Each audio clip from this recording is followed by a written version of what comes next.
Everybody's really excited about Oklahoma D-Day 2013 here at the Oklahoma D-Day Adventure Park, and we've got this new thing called audible play. So what is that? Audible play is a lot like a milsim driven game, what people would say is mission-based games. What we're going to have is a hybrid of that, where you're not going to know the missions beforehand, and they're random to the staff. We've basically got 45 different audible plays that we are going to draw from, and there'll be minimum of 15 situations through the 8-hour game. So basically what you have is 3 options for each audible play. We'll draw that in front of the 2 sides. So one of those 3 scenarios will be drawn, the move orders will be given to the 2 sides, and it'll also be addressed to the game coordinator at that time, and then the audible play will take place. And it's not going to change your regular gameplay. We're still going to have the beach landings. We're going to still have play in the airfield and at Colville and Con. These are just some added possibilities to kind of shake up your game experience and bring something new to the table. What do you think the one biggest advantage of audible play is to making the game experience better for the player? Well, as we seen last year during our tactical operations game, it really brought the game to the command headquarters, where a lot of those players, that command staff, aren't out on the field. It generates a little bit of stress and makes them think and move those chess pieces along the field to make a better scenario for everyone and to score those objectives and those points. We've got a very diverse group of players. We've got the old school player that likes to play a certain way. We've got new young players that, you know, we see them migrating towards airsoft, they're doing other things. And then we've got the guy in the middle that really enjoys the logistical side of our game. You know, they like to do the comprehensive piece, they like to negotiate, they like to do all those things. So audible play does exactly that.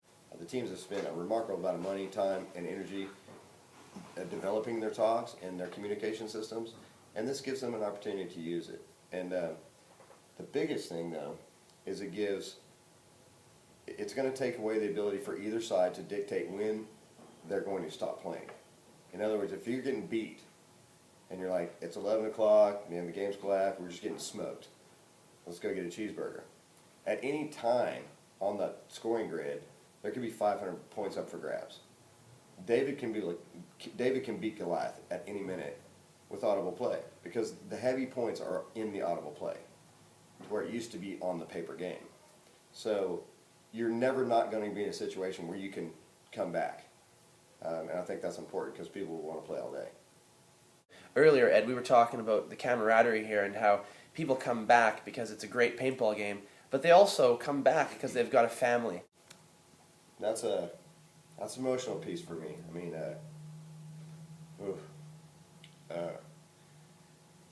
there's a lot of really cool people here, you know, and everybody puts a lot into it. I definitely think D-Day is a measuring stick for every player in some way.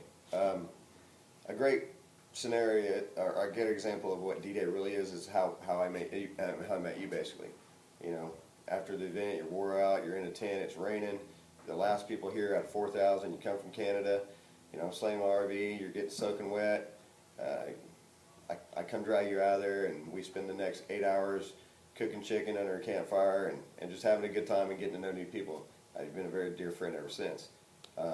I think that's what's important, and I've seen unmeasurable amounts of camaraderie built through this game, to the point where lifelong friends. We've seen marriages here.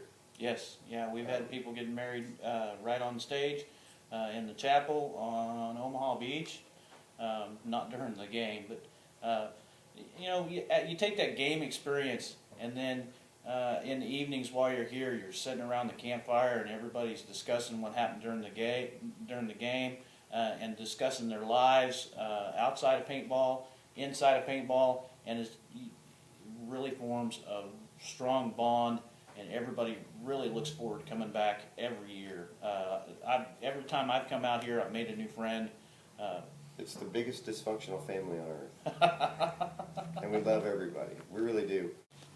I just turned 40 this year, and in 20 years, I've seen kids grow up fully. I mean, every kid that's here that's 13 years old, you know, that was somebody's exciting revelation. Hey, I'm having a kid, and now they're playing.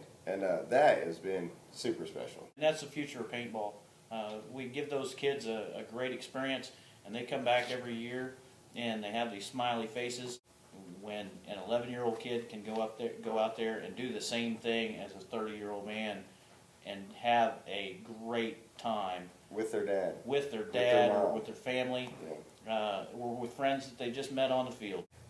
So if you had to describe Oklahoma D-Day to someone that's never been there before, how would you describe it? Dusty. Nah, I'm just kidding. It's something that you have to prepare for. If you've never played paintball before, you just do a little bit of research, look at some of the pictures, some of the videos on YouTube of what goes on here, and start preparing yourself. Start drinking water, start eating right, staying healthy, and come out. This isn't an easy place. This is northeast Oklahoma. We've got hills that grow rocks. It's hot, it's intense, it's life-changing paintball. You know, Dwayne always says, you know, D-Day will change your life. I think that's very true. It's very passionate. And I think that the best way that I could describe D-Day would simply be, it's an experience. It's human experience is what it is. If you enjoy that, then you'll enjoy D-Day.